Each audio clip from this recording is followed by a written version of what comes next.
पत्रकार दिवस के उपलक्ष्य में मुंबई में आरपी न्यूज नेशन जनसंपर्क कार्यालय पर पत्रकारों का सम्मान समारोह आयोजित किया गया था।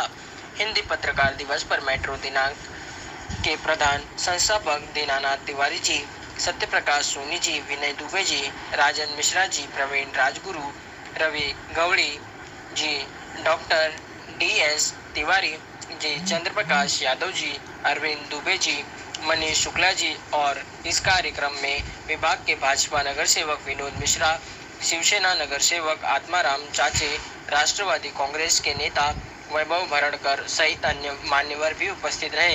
कार्यक्रम में आरपी न्यूज नेशन परिवार की ओर से दिल खोल कर सभी पत्रकारों को शुभकामनाएं दी गई।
सर, क्या कुछ कहना चाहेंगे? आज पत्रकारों का दिन है और आपने मान सम्मान दिया, क्या कुछ कहना चाहेंगे सर?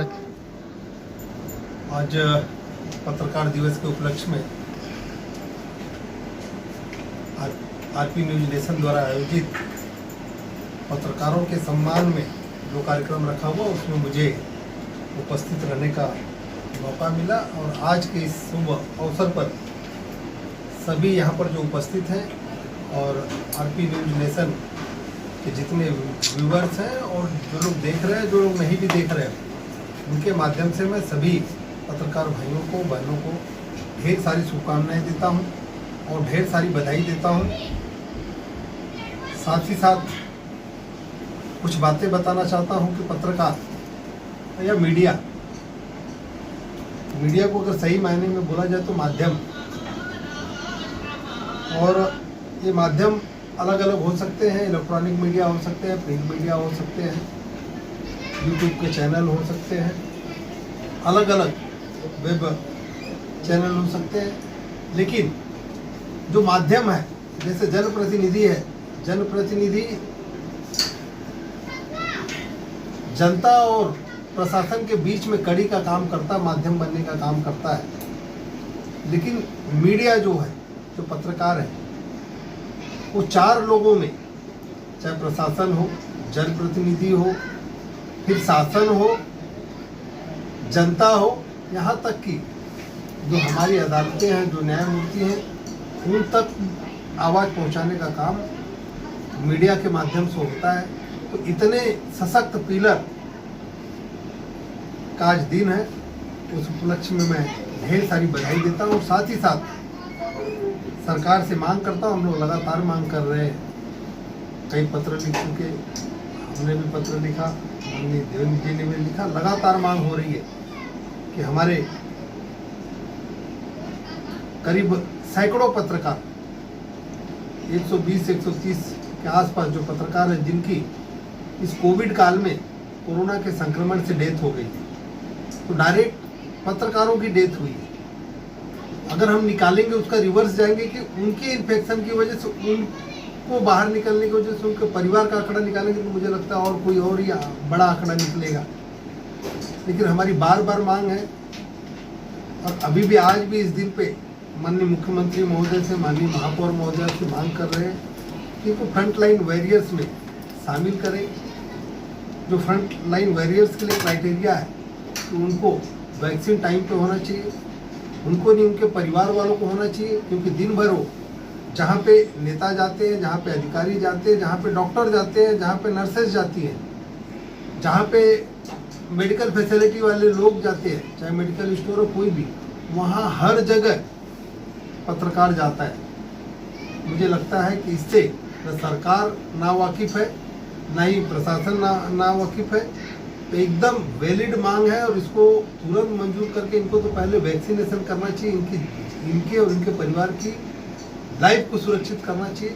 उसके बाद जिनकी डेथ हुई, जो फ्रंट लाइन की क्राइटेरिया है, जो कंपनसेशन कर्मचारियों और अधिकारियों को मिलता है, इन परिवारों को भी मिलना चाहिए। सर, जिस तरह से यूट्यूब चैनल पे आज आप देख रहे हैं, यूट्यूब चैनल जो अपना एक सोशल मीडिया जो फास्ट चल रहा है सर, उसमें आज काफ़ी पत्रकार और कैमरामैन जो सैटेलाइट से निकल के इसमें काम कर रहे हैं, खुद का एक प्लेटफॉर्म बनाया, खुद का एक नाम बनाने के लिए। सर, आपको नहीं लगता जैसे हमारे ये पत्रकार है जो यूट्यूब चैनल से काम करते हैं, वो मुंबई में और महाराष्ट्र में बहुत सारे, तो आपको नहीं लगता कि इसको थोड़ा मान्यता देना चाहिए? क्योंकि आज भी कई पुलिस स्टेशन में अगर हम कहते हैं यूट्यूब चैनल से, वहाँ पर इज्जत नहीं मिलती है, तो सर इसको महाराष्ट्र सरकार को कुछ इज्जत देनी चाहिए महाराष्ट्र में? सवाल देखिए, ये माइंड सेट का है कि लोग इज्जत इस्टेब्लिश लोग होते हैं, वो लोग भी चाहते हैं कि नए किसी का जन्म नहीं हो, किसी नए को कोई चैलेंजेस नहीं हो, नए को इज्जत नहीं मिले। और आज इस इलेक्ट्रॉनिक युग में, सोशल मीडिया के युग में, जो यूट्यूब चैनल है, वेब चैनल है, उसमें बड़े बड़े लोग, बड़े बड़े नाम मैं ले सकता हूँ, लोग आए हैं, अपना प्लेटफॉर्म क्रिएट किए, उस पर अपनी आवाज़ उठा रहे, कई सारे मुद्दों को उन्होंने आवाज़ भी दिया है और बड़े बड़े मुद्दों को उन्होंने लिया है। मुझे लगता है कि सरकार को छोटा बड़ा देख के नहीं, इसमें कहीं न कहीं गंभीरता से सोचने की ज़रूरत है। सबको सम्मान, सब काम एक ही कर रहे हैं, समाज में जागरूकता पैदा कर रहे हैं और गरीब, कुचले, दबे, बेरोजगार, शोषित, पीड़ित की आवाज़ शासन और प्रशासन तक पहुंचाने का काम कर रहे हैं। कोई किसी के व्यूवरशिप इंटरनेशनल होगा तो इंटरनेशनल करता होगा, किसी की व्यूवरशिप अगर लोकल होगी तो लोकल करते होंगे, काम सब एक कर रहे हैं, तो उनको उसी तरह से इज्जत मिलनी चाहिए, इसमें कोई दो मत नहीं है।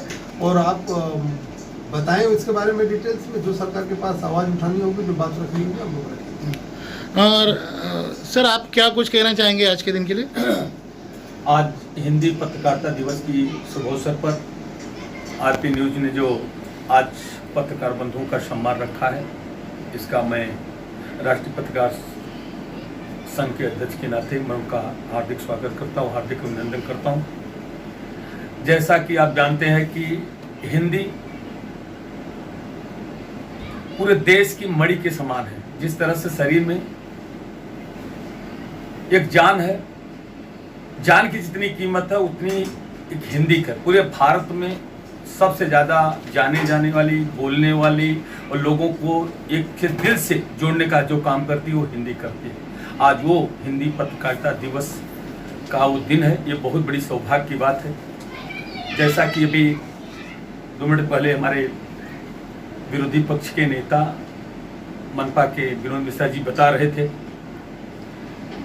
कि जिस तरह से हमारे पत्रकार बंधुओं का कोरोना के समय में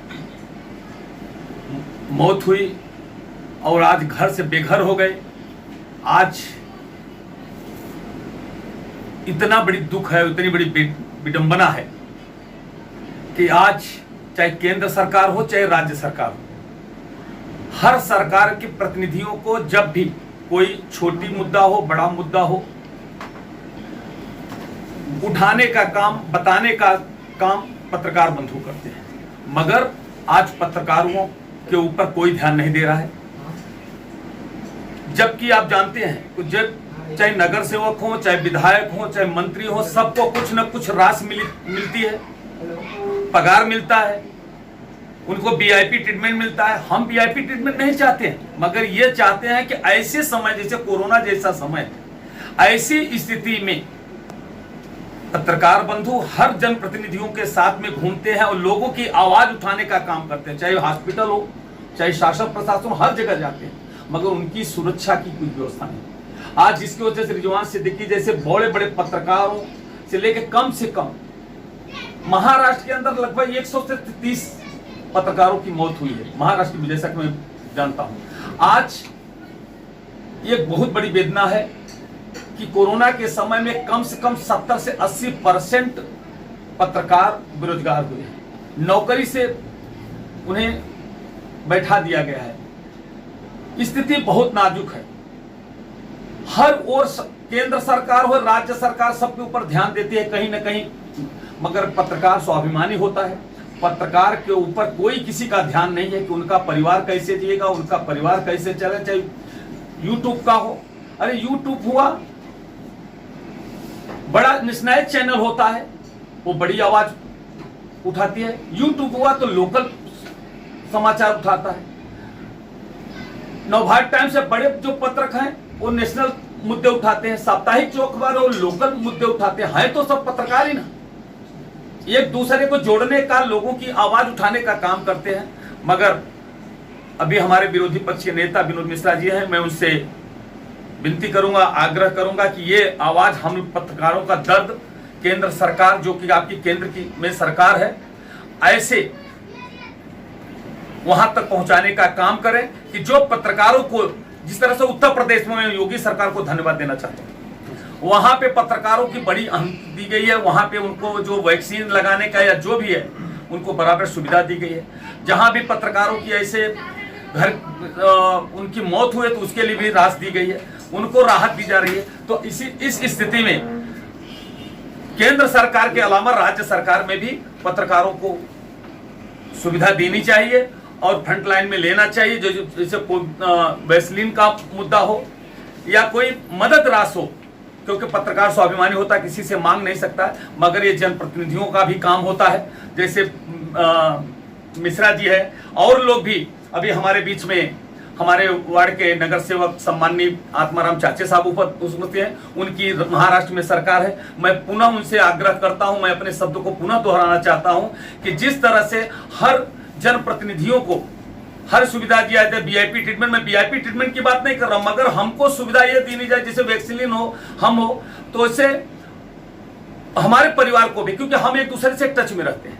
पुलिस प्रशासन को भी पुलिस प्रशासन जो अपनी रक्षा करती है, महाराष्ट्र के अंदर कोने कोने घूमती है, आज उनके परिवार के लोगों को 65 से 70 वर्ष की बूढ़ी माँ थी, वो दर्द लेकर भटक रहा था। बात हम पत्रकारों से गुहार लगा रहे थे, नहीं हमारे बच्चों को और हमारी माँ को वैसे नहीं लगाना चाहिए। तो ये सरकार को, महाराष्ट्र में सम्माननीय उद्धव ठाकरे साहब की सरकार है, हमारे जो जनप्रतिनिधि, मैं उनसे भी आग्रह करूंगा कि ये आवाज आप जनप्रतिनिधि हैं वहां तक पहुंचाएं, और पत्रकार हो चाहे पुलिस हो, जो एक दूसरे को जोड़ने का काम करते हैं, उनको भी मदद करें। और यही मेरी अपने जो दर्द है वो आप लोगों को पहुंचाने का काम किया है। केंद्र सरकार के लिए विनोद मिश्रा जी, राज्य सरकार के लिए सम्माननीय आत्माराम चाचे जी, मैं विनती करता हूं पत्रकारों की सुविधा और उनको फ्रंट लाइन में लाने की कृपा करें। अपने शब्दों को विराम देते हुए धन्यवाद। राजेश भाई, क्या कुछ कहना चाहेंगे ये बारे में आप? आज हिंदी पत्रकार दिवस है। जैसे कि आप जानते हैं कि पत्रकार अपने धर्म से, अपने कर्म से और अपनी पहुंच से जो भी करने की कोशिश करता है, वो करने का पूरा प्रयास और पूरा संभव प्रयास करता ही रहता है। उसके बीच जिस तरीके का आपका शुरुआती में सवाल था, पत्रकारों को सम्मान न मिलना, इसी उद्देश्य को ध्यान में रखते हुए मैंने आज पत्रकार दिवस पर जो हमारे पत्रकार भाइयों को भूल जाते हैं, जिन्हें याद दिलाने की ज़रूरत पड़ती है कि आज पत्रकार दिवस भी है। आपके आसपास में जो छोटे मोटे यूट्यूबर्स हैं, बड़े बड़े सैटेलाइट चैनल्स हैं, या आपकी आवाज़ उठाने वाला कोई भी सोशल मीडिया का प्लेटफॉर्म है, वो भाई आपके लिए दिन रात आपकी सेवा में लगा रहता है। मगर इस पत्रकार दिवस पर भी आप उनको एक शुभचिंतक या शुभेच्छा देने के लिए आप एक उनको मैसेज नहीं करते हैं। इस बात को ध्यान में रखते हुए मैंने आज मुंबई के सभी पत्रकारों को, चाहे वो किसी भी स्तर पे हो, सैटेलाइट से लेकर, बोलते ना गली से लेकर दिल्ली तक, सारे पत्रकारों को मैंने यहाँ पर बुलाया और सभी को सम्मान देने का पूरा प्रयास किया है और आजीवन उनको इसी तरीके का सम्मान देता रहूँगा। आपके माध्यम से यही बताना चाहता हूँ कि गली के या दिल्ली के किसी पत्रकार पे कुछ अन्याय होता है, मुझे पता चलेगा तो यथाशक्ति यथाभक्ति और जो भी मैं कर पाऊँगा, हमारी पूरी टीम उनके साथ कंधे से कंधा मिला के खड़ी रहेगी और जो भी उनके साथ अन्याय होगा उसके खिलाफ हम